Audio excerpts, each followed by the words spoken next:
So, all good things must come to an end. And that was the case with season 2 of Claim to Fame.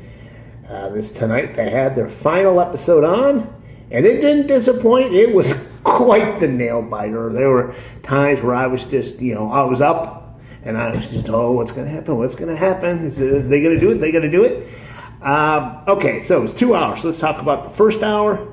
By this point in the game, everyone knows who Carson's celebrity relative was, and they've caught on, well, at least Monet caught on to who Gabriel's was, Nick Cannon, and, one of those two was going to go home in that episode, and, both of them were like, they knew they were going home, so they were trying to be the guesser. That was their strategy, and Monet betrayed Carson, so Gabriel got to be the guesser.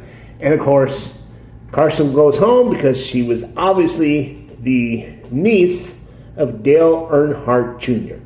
Also, might I add, I know I keep bringing this up, she was the granddaughter of Dale Earnhardt Sr. Once again, she's related to more than one celebrity relative. Okay, so that was that part of the show, and then they get into the second part, which was even better.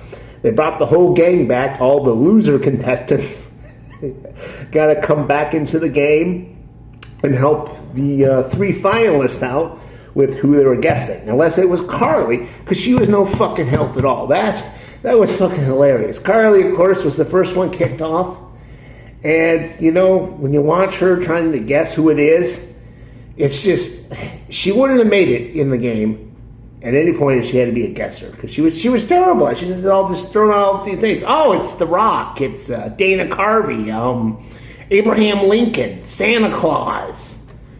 Yeah, Captain Crunch. She didn't know what she was doing. She almost sabotaged Chris if he had a guess, because everyone was telling him Monet, she's J.B. Smooth's daughter, right? And Jane, who I might add, if she had stayed in the game, I think she could have done pretty well. She, was guessed J.B. Smooth. She knows her stuff. Part of me thinks that Jane, that's the niece of Dolly Parton, got kicked off in episode 3, may have sabotaged herself on purpose because she didn't want to play the game because she thought it was too cruel. Anyway, like I said, so Gabriel won some contest, so he gets to pick who the guesser is going to be, and then how did I go? Anyway, he gets to pick the guessers and then who the target is, which essentially says he gets to pick both guessers in both rounds. So the first round, he picked Monet, and she sent Chris home. Someone finally guessed Donny Osmond. Again, with Chris being related to Donny Osmond, he's also related to Marie Osmond and that whole Osmond family. So if you guessed any Osmond, you would have won.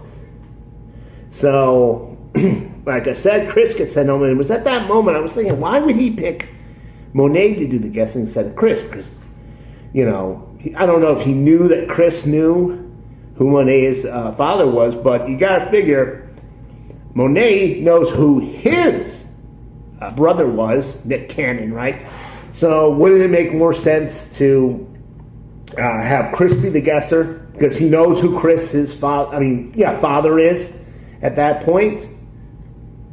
But then it dawned on me, he knows who Monet's father is, and I don't know why he picked her over Chris, because at that point he wouldn't know both of them. But anyway, Chris is out, Gabe comes up, and of course he says J.B. Smooth, and wins the game. And I'm happy because Gabriel, out of them, he was in the top 2 of who I wanted to win. In fact, no, he was number 1, because I recognized right away that he was a great guesser. He'd be reading the clues and goes, I know who that is. Like with, I'm trying to think of which one it was. Well, with Monet's clues to J.B. Smooth, he got the clue right away. He goes, Saturday Night Live, Curb Your Enthusiasm. So I was always impressed with his ability to win, to guess. And he won a bunch of the contests, so congratulations to Gabe. So I guess that's where we're leaving things, on a high note. I'm wondering if there's going to be a season 3 of Claim to Fame, because they were really jerking the show around as far as scheduling this season, because it started out pretty simple. It was on 8, 7 Central, right? Then they flip it around with that Bachelorette, and then it goes to, 10, 9 Central, which was kind of annoying because I really liked watching it earlier, doing my little recap and going to bed. Now I had to stay up 2 more hours, which was really annoying. And then they had, 2 or 3 weeks it wasn't on? Or 2 or 3 times it wasn't on, so they could give more time to the fucking Bachelorette. I didn't watch that show. What was the big fucking deal this season that they needed to devote that much fucking time to the Bachelorette?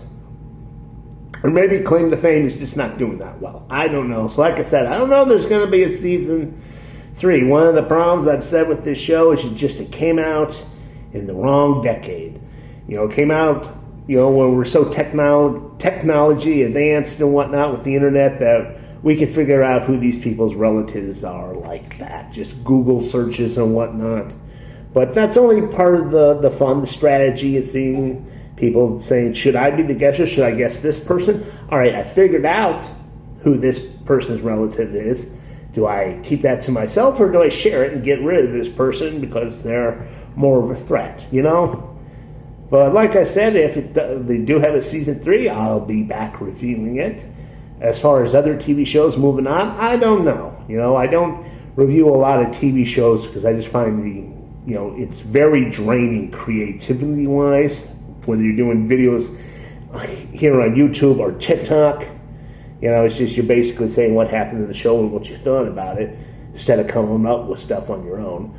But if there's an interesting enough show coming down the pike, maybe I'll give it a look and do some reviews. All right, so that's it for me reviewing Claim to Fame.